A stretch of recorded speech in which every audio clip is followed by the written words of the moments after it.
한덕수 대통령 권한대행이 헌법재판관 후보자 3명에 대한 임명을 거부하겠다고 밝혔죠. 이에 민주당이 바로 탄핵안을 발의했습니다. 한편 내일은 윤석열 대통령 탄핵 심판 사건 첫 변론 준비 기일이 열립니다. 윤 대통령 측은 아직 아무런 서류도 접수하지 않은 것으로 알려졌는데요. 관련 내용 장해찬 전 국민의힘 청년 최고위원, 김상일 정치평론가 두 분과 이야기 나눠보겠습니다. 어서 오십시오. 안녕하십니까? 네, 안녕하세요. 네, 안녕하십니까? 한덕수 대통령 권한대행 오늘 긴급 대국민 당화를 열었죠. 여야 합의 때까지 헌법재판관 임명 보류하겠다라고 말했습니다. 이에 대한 두 분 의견 먼저 듣겠습니다.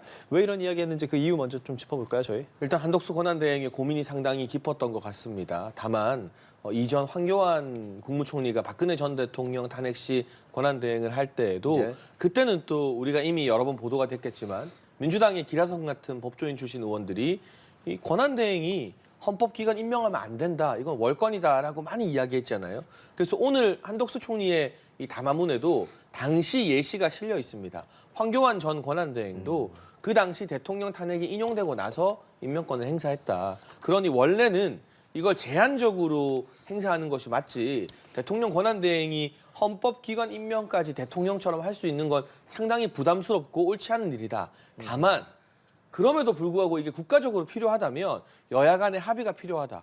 그리고 이제까지 헌법재판관 임명에 있어서 여야 합의 없이 특정 정당이 반대하는데 일방적으로 다수당이 주도해서 헌재가 임명된 전례가 없다라는 것을 오늘 담화문의 키워드로 들고 나왔습니다. 결국 비상 상황에서 권한대행이 어떤 역할을 할 수 있느냐에 대해서는 법 조문이 일일이 적혀 있진 않아요. 그래서 본인이 나중에 역사에 기록될 때 전례에서 어긋나지 않았다라는 게 한덕수 권한대행에게는 굉장히 중요한 근거와 명분이 되는 것 같습니다. 그래서 이 전례를 다시 한번 상기시켜야 한다라고 보는 것이고요.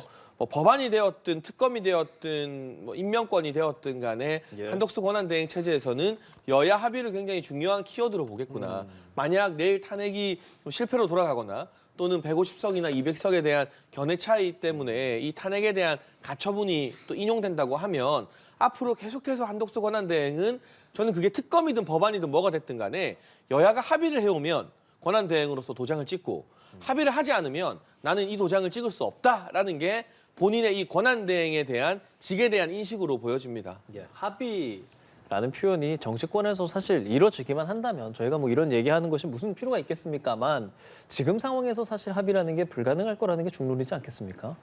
아니, 자, 의회에서 여야의 의견이 갈려요. 최대한 사실은 협상을 해서 합의를 위한 노력을 하는 것이지 합의가 전제 조건이 될 수가 있나요? 그럼 나중에 20명짜리 정당이 나왔어요. 그럼 20명짜리 정당하고 합의 안 하면은 대통령은 아무것도 하면 안 되겠네요? 자, 이거는 철저하게 의회를 무시하는 겁니다. 국민이 선출한 선거에 의해서 뽑힌 선출직 국회의원들, 이 의회에서 의사결정을 하는 절차와 제도가 있어요. 그렇죠? 그 제도에 의해서 결정을 했어요. 근데 그 결정에 더해서 합의를 하라고 행정부에서 요구한다고요? 이거 완전 상권 분립을 완전히 무시하는 태도고요. 또 하나는 헌법에 보시면 111조에 헌법재판소 재판관은 9명으로 구성하지만 대통령이 3인, 그다음에 대법원장이 3인, 국회가 3인을 추천한다고 돼 있습니다. 이게 뭐죠? 헌법기관으로서의 중립성, 삼권 분립, 이 정신을 담은 겁니다. 대통령은 임명한다로 돼 있어요. 그럼 임명해야 되는 거예요. 그러면 헌법에도 제가 볼 때는 위배돼요. 그러면 왜 이랬느냐? 오늘에서야 저는 느껴지는 게, 한덕수 국무총리가 비상계엄에 확실하게 개입을 했구나. 동조를 했구나. 그러니까 이러는구나. 대통령과 같이 가겠다는 거구나. 이렇게 판단할 수밖에 없습니다.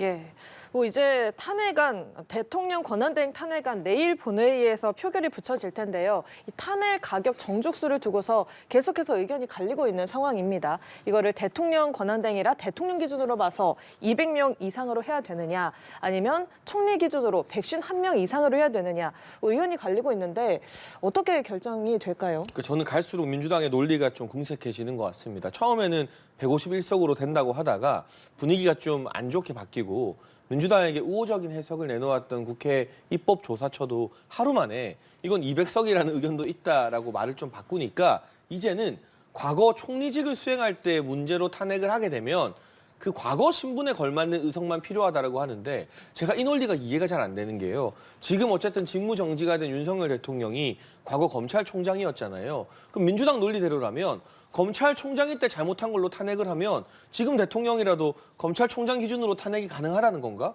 그러니까 이게 좀 앞뒤가 안 맞아요. 가장 중요한 건 현재 신분이고 현재 신분의 직위를 해제시키고 직무를 정지시키려면 현재 신분에 걸맞은 의석수가 필요하다는 것이 긴 설명 필요하지 않은 상식이라고 생각됩니다. 그래서 저는 우원식 의장이 200석이다라고 기준을 밝히고 예. 민주당에서도 200석이지만 어쨌든 대통령 탄핵 가결 성공하지 않았습니까? 여론전을 하든 개별적으로 뭐 친한계 의원들을 설득을 하든 뭘 하든 혼란이 없는 그 200석을 기준으로 가지고 국회에서 표 대결을 해야지 150석으로 기준을 삼으면 뭐가 문제가 되느냐. 만약 내일 190석으로 이게 통과됐을 때 한덕수 총리가 이걸 안 받아들일 가능성이 있어요. 그러면 법원에다 이거 가처분 신청을 하게 되면 그 판단이 나오는 일주일에서 2주일 동안 사실상의 무정부 상태가 됩니다. 최상목 부총리가 대행이 되더라도 그 가처분 심판이 나오기 전까지 어떤 결정도 주도적으로 내리기 힘든 상태가 되는 것이고요. 여러 가지 혼란이 추가적으로 더 야기될 수 있어서 저는 내일 표결을 하는데 아직까지 이 국회의장이나 국회 이 표결을 진행하는 분들이 기준을 못 밝히는 게 좀 이해가 안 되고 만약 내일 이걸 151석으로 자의적 해석, 민주당의 해석에 손을 들어준다 하더라도 총리실에서 그걸 수긍하지 않고 법적 대응하겠다는 기조가 확실하기 때문에 우리 사회의 이 혼란은 훨씬 더 깊이 더 오래 지속될 그럴 부작용을 낳게 될 겁니다. 예, 한덕수 대행 겸 총리 탄핵 정족수 요건.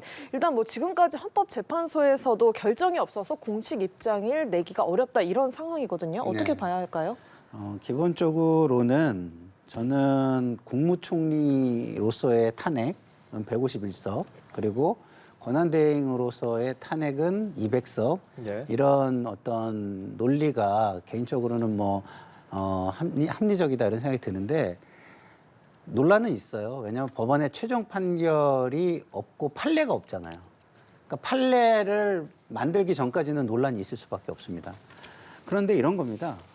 기본적으로 혼란을 해소를 하는 것을 우리가 원하잖아요. 근데 혼란을 해소하기 위해서 한덕수 총리가 해줘야 되는 일을 지금 안 하고 있는 거잖아요. 그러면은 한덕수 총리가 헌법재판관을 임명을 해가지고 대통령 탄핵 부분을 결론을 내주지 않는다면 이 혼란이 없어지겠습니까? 한덕수 총리가 탄핵이 되든 안 되든 혼란은 지속되는 겁니다. 혼란의 본질은 뭐냐? 탄핵이 결론이 나고 내란 범죄 혐의가 결론이 나야지 혼란이 종식되는 거예요. 그래야 대통령이 돌아오든 아니면 대통령을 새로 뽑든 정상화가 되는 겁니다. 그러니까 안정화와 정상화는 뭐와 같으냐면 환자가 수술을 하러 병원에 갔어요. 그러면 수술하기 위해서 환자 상태를 안정화시키죠. 그러면 안정화됐다고 해가지고 환자가 아닌가요? 수술을 해서 완치를 시켜야 그게 정상화인 겁니다. 그래서 지금 국민의힘 쪽에서 얘기하는 안정화라는 것은 본질적인 문제는 해결하지 않겠다라는 얘기, 그리고 시간 끌어서 어떻게든 이걸 회피해볼 방법을 조금이라도 찾아보겠다. 그 사이에 국민들이라 국가는 추락을 하든 말든 우리만 보고 가겠다, 이런 것으로 저는 생각합니다. 예, 이것은 내일 진행이 되면 어떻게 또 결과가 기준이 나오는지 지켜보도록 해야 하겠고요. 일단 헌법재판관 후보자 임명 동의안은 국회를 통과한 상황이지 않습니까? 3인에 대해서.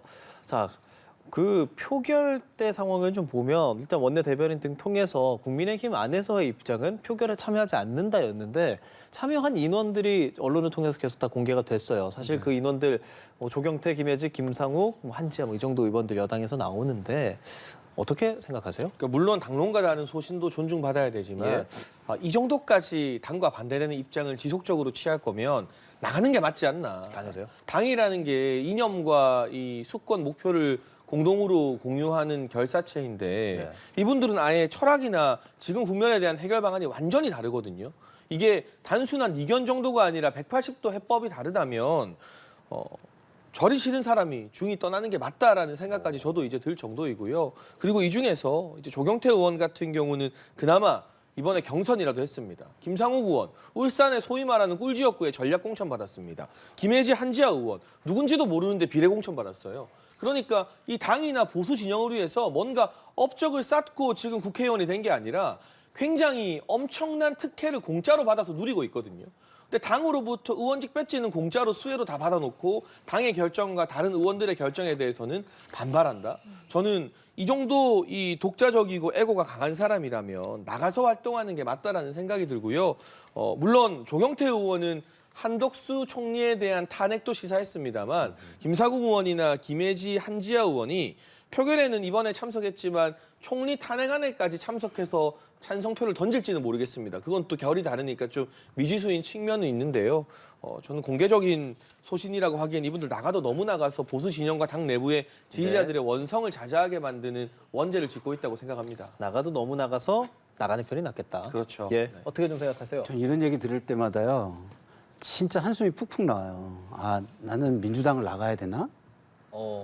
왜냐하면 제가 민주당의 정신을 생각하고 내가 옳다고 생각해서 나는 끝까지 민주당이 그 정신에 회복되기를 바래가지고 얘기를 한단 말이에요. 그러면 우리 당의 권력자하고 다른 얘기를 한다. 그 권력의 줄 세우기에 응하지 않는다고 해가지고 저는 이 당에 있을 자격이 없는 겁니까? 아니에요. 저는 민주당의 정체성, 철학, 그리고 거기에 하고 싶은 어떤 상, 이런 게 그런 거에 동의하기 때문에 이 당에 있는 거고, 그걸 잘하기 위해서는 지금의 방식이 맞지 않다고 해서 비판을 하는 거예요. 그럼 그런 얘기들은 있어서는 안 되는 건가요? 저는 굉장히 혼란스러워요. 어떻게 민주당에 대해서 지금까지 한 얘기들이, 당신들이 한 얘기들이 있는데 저렇게 얘기하지? 그리고 그런 다른 사람들에게 대해서 저렇게 하지? 이런 부분이 저는 정말 답답하다는 생각이 들고요.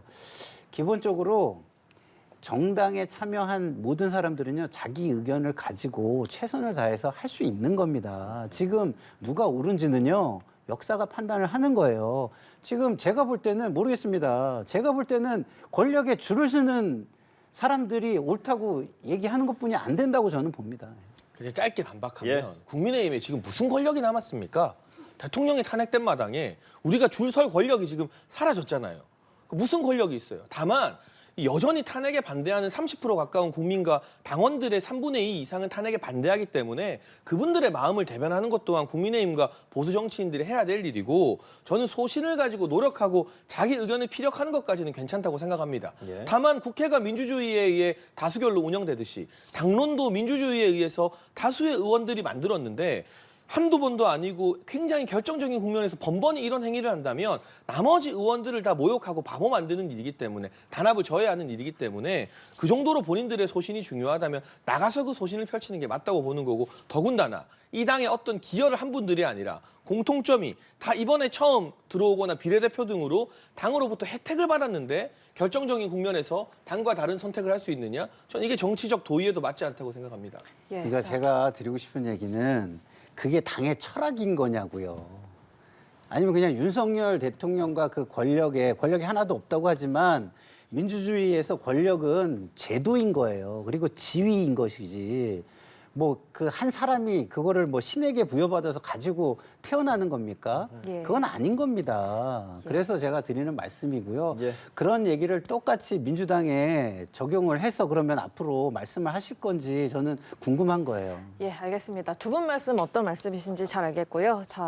자, 이런 가운데 김용현 전 국방부 장관 변호인단이 김 전 장관뿐만 아니라 윤석열 대통령의 내란 혐의까지 적극 부인하고 있는 상황입니다. 또 그러면서 한 총리에게 먼저 계엄 건의를 보고했다라고 주장을 했고, 총리실에서는 보고받은 적 없다, 법적 대응하겠다 이렇게 나오고 있는 상황인데, 이 상황 어떻게 보십니까? 그러니까 이 부분은 김용현 전 장관 측 변호인들이 추가 의견을 밝혔어요. 예. 그러니까 별도의 보고 절차가 있었던 것이 아니라 그 당일날 국무회의가 긴급하게 소집되어서 예. 저녁에 뭐 총리를 비롯한 여러 장관들이 모이지 않았습니까? 그러니까 그 자리에서 운을 뗐다라는 것 정도로 이 김용현 전 장관 측 변호인이 수습을 했기 때문에 이게 더 이상 논란이 커질 것 같지는 않고요. 다만 오늘의 기자회견에서 중요한 건 윤석열 대통령에게 지금 법적 쟁점이 되는 몇 가지 문제들이 있습니다. 이 계엄 과정에서 민주당에서는 이걸 일방적 내란죄로 몰아가고 있지만 계엄에 동의하지 않더라도 이걸 내란으로 볼 수 없다라고 생각하는 사람도 많거든요. 그게 비단 국민의힘 정치인들뿐만 아니라 중립적인 위치의 헌법학자들, 경희대 허영 교수 같은 분들, 지난 정권으로부터 많은 존경을 받았던 분들도 이걸 내란으로 단정짓기에는 이르다라는 견해를 내고 있는데 그와 관련해서 쟁점이 되는 이를테면 국민의 기본권을 제한하는 조치가 있었는데 그걸 윤석열 대통령이 삭제하라고 했다 등등의 어떤 지금 체포라던가 국회를 봉쇄하라던가 이런 쟁점이 되는 문제에서 그것이 윤석열 대통령의 지시는 아니었다고 김용현 전 장관 측이 밝혔으니까 이 부분은 아마 앞으로의 탄핵 심판이나 공수처 수사 이후의 사법기관의 재판 과정에서도 이 진술이 맞는지 아니면 지금 일부 군 관계자나 경찰 관계자들이 하고 있는 진술이 맞는지 하나의 중요한 쟁점이 될 것 같습니다. 예, 평론가님께서는 김 전 장관 변호인단 측 기자회견 어떻게 들으셨어요? 저거는 이제 말 맞추기고 선동인 거죠. 그래서 메시지를 공식적인 메시지를 통해서 이 정도 수위에서 증언들을 맞춰라라는 메시지를 혐의자들한테 보내는 것이고요. 또 하나는 강성 지지층한테 지금 여기에서 물러나면 안 된다. 어떻게든 나서라 함으로써 사회 혼란을 부추겨서 그 사회 혼란을 틈타 시간을 끌고 뭔가 기회를 얻어보려는 굉장히 저는 악질적인 기자회견이었다 이렇게 생각합니다. 예, 알겠습니다. 이제 내일이면 윤석열 대통령 탄핵 심판 관련해서 변론 준비 기일입니다. 예정대로 진행이 되는데 지금 불출석으로 무게가 실린다고 봐야 되겠죠? 네, 현재로서는 그래 보이고요. 다만 오늘 일부 보도를 보니 윤석열 대통령 측에서 연말 되기 전에 해가 바뀌기 전에 SNS 등을 통한 대통령의 직접적인 입장 표명이 있을 것이다라는 말도 있더라고요. 그래서 사실은 대통령 변호인단 구성에 하루 이틀이 걸리는 게 아니라는 점과 이전에 다른 주요 정치인들의 사건 진행 속도를 보면 지금 저는 많이 시간 끌기가 이루어지고 있다고 보지는 않는데요. 그래도 한 가지 말씀드리면 해를 넘기기 전에 대통령 측에서 우리가 지금 주어지고 있는 수사나 재판에 이런 입장이고 앞으로 이런 대응을 하겠다. 이를테면 석동현 변호사의 입을 통해서는 탄핵 심판에도 무게를 둔다. 공수처 수사나 이런 거는 지금 중요한 문제가 아니다라는 입장이 나왔잖아요. 예. 그런 대목을 대통령의 직접적 입장으로 국민들과 지지자들께 알려주셨으면 좋겠습니다. 그냥 지금은 특별한 입장이 없이 그리고 확실한 대리인도 아닌 이게 변호인단은 아닌데 변호인단과 소통하는 분이 나와서 말씀을 하고 있는데 대통령 측에서도 보다 정확하게 대리인을 내세우든 아니면 본인의 SNS가 되든 앞으로의 재판 일정 내가 이렇게 임할 것이고 지금 일단 공수처와 헌재의 요구를 내가 받아들이지 않는 건 이런저런 점 때문이다. 그게 변호인단 구성이 됐든 법적 문제가 됐든 뭔가 메시지가 나와야 그 메시지에 동의하든 동의하지 않든 우리가 판단을 할 수 있거든요. 그래서 내일 변론은 아마 출석하지 않을 것 같고 그럼 헌재에서도 추가 변론 준비 기일을 지정할 가능성이 높습니다. 박근혜 전 대통령 때도 변론 준비 기일이 3회에 걸쳐서 진행이 됐었거든요. 근데 다만 저는 너무 늦지 않은 시간 안에 해 바뀌기 전이나 아니면 연초에라도 대통령의 이 재판과 관련된 탄핵 심판과 관련된 대응 기조 등을 국민께 설명하면 좋겠다라고 권하고 싶습니다. 예, 평론가께서는 어떤 입장 발표 좀 있어야 한다고 보세요? 지도자다운 입장 발표가 있어야죠. 그 지도자는 뭐냐면 지금 국가적인 불확실성 해소를 위해서 무엇을 할 수 있는지 그걸 전제해가지고 본인이 최선을 다할 그 일에 대한 스케줄은 어떤 것인지 저는 이런 걸 밝혀야 된다고 보는데요. 자, 우리나라에서 지금 가장 우선적인 일이 뭐겠습니까? 대통령의 지위에 대해서 결론을 내는 거예요. 자, 국정을 정상화시킨다는 게 대행체제입니까? 아니잖아요. 대행체제는 그냥 임시적인 거예요. 그 임시적인 걸로 계속 끌고 가겠다 하면은 그게 해외에서 볼 때 이 정상 국가라고 보고 정상으로 돌아왔다고 생각하겠습니까? 우리 해외의 모든 투자자, 모든 투자기관들이 우리나라에 대한 투자를 멈췄어요. 왜요? 지금 투자하면은 이게 어디로 흘러갈지를 예측 가능하지 않기 때문입니다. 그러면 이 불확실성을 해소하지 않고 해외 투자를 우리가 받을 수가 있을까요? 해외에서 우리한테 투자를 할까요? 해외 투자사 아는 데 있으면 한번 접촉해 보세요. 이 불확실성에서는 자기들은 할 일이 하나도 없다는 거예요. 다 멈춰서 놀고 있대요. 이게 끝나야 된다는 거예요. 그러면 이 정상화는 무엇보다도 중요한 국가적인 지금 가장 우선순위의 해결 과제인 겁니다. 그래서 이 부분을 대통령께서 지도자답게 어떻게 해소할 것인지 자기의 개인의 이익과 자기의 방어만을 생각하지 말고 개인 윤석열이 아니잖아요. 대통령 윤석열 아닙니까? 국가를 책임져야 되는 그거에 대한 책임에 합당한 입장이 나왔으면 좋겠습니다. 예, 앞서 윤 대통령이 2차례 공수처의 출석 요구에 응하지 않으면서 그 다음 스텝이 체포영장 청구가 될 거냐 아니면 통상적인 케이스대로 3차 소환 통보가 될 거냐 좀 관심이 모아졌었는데 3차 소환 통보가 되는 걸로 정해졌습니다. 만약에 윤 대통령이 3차 소환 통보에도 응하지 않는다면 그 다음에는 어떻게 되는 걸까요? 뭐 공수처 관계자도 지금 어떤 수단을 이야기하기엔 너무 먼 이야기다라는 입장을 발표했는데요. 예단하는 게 좀 어려운 상황 같고요. 현직 대통령에 대한 수사 자체가 박근혜 전 대통령 때도 탄핵 심판과 인용 이후에야 사실 본격화되었었기 때문에 이 부분 섣불리 예단이 참 어렵고 그리고 중요한 것은 이 29일 전후로 해서는 저는 수사 과정과 관련된 윤석열 대통령의 입장이 나와야 된다고 생각합니다. 제가 아까 앞서도 말씀드린 것처럼 탄핵 심판에 먼저 임하겠다. 그것이 뭐 대통령으로서의 책무다가 될지 아니면 수사에도 내가 이제 응하겠다가 될지 어떤 형식일지는 모르겠습니다. 그리고 그 입장을 공수처나 수사기관들이 존중하고 받아들일지는 제가 예단은 못하겠습니다만 어쨌든 그 입장이 나오면 그걸 보고 판단하는 게 달라지기 때문에요. 네, 마냥 무대응으로 아무 입장 없이 29일을 넘기는 것은 그리 좋은 방법은 아니다라는 생각이 듭니다. 예, 3차 소환 통보는 언제가 될 건가 이런 것도 좀 관심이 갔는데 29일에 하기로 됐잖아요. 3차 소환 통보에 응하지 않을 경우 어떻게 되겠습니까? 저는 대통령이 가지는 어떤 책임감과 고위 공직자들이 가지는 책임감이 저는 같아야 된다고 봅니다. 자, 선출직 공무원들은 국민의 책임을 져요. 그러니까 국회나 대통령이죠. 근데 선출직이 아닌 사법기관도 상권 분립의 한 축이기 때문에 국민의 책임을 집니다. 그러면 이 공무원들은 적어도 국민의 책임을 지기보다는 대통령을 통해서 국민의 책임을 지니까 대통령에 대한 의리 이런 것 때문에 고민이 될 거예요. 그러나 대통령을 통해서도 최종적으로 본인들이 책임을 져야 되는 건 국민인 겁니다. 그러면 그 부분에 대한 의무감, 사명감을 소홀히 해서는 안 된다. 그래서 어떻게든 물론 괴롭겠죠. 대통령 뭐 본인들이 임명한 대통령인데 그럼에도 불구하고 국민을 생각한다면 신속하게 이 국가의 불확실성을 해소할 수 있는 방법을 찾아내야 된다. 그것은 제가 볼 때는 이런 상황에서는 아프겠지만 가슴이 아프겠지만 강제 수사에 돌입하는 수밖에 없는 것이 아닌가 이렇게 생각합니다. 예, 뭐 지금 말씀드리는 것들은 29일 출석 요구에 응하지 않을 경우로 또 가정에서 말했다는 것 한 번 더 말씀드리도록 하겠고요. 오늘 말씀 여기서 마무리 짓겠습니다. 장해찬 전 국민의힘 청년 최고위원과 김상일 정치평론가 두 분과 이야기 나눠봤습니다. 고맙습니다. 고맙습니다.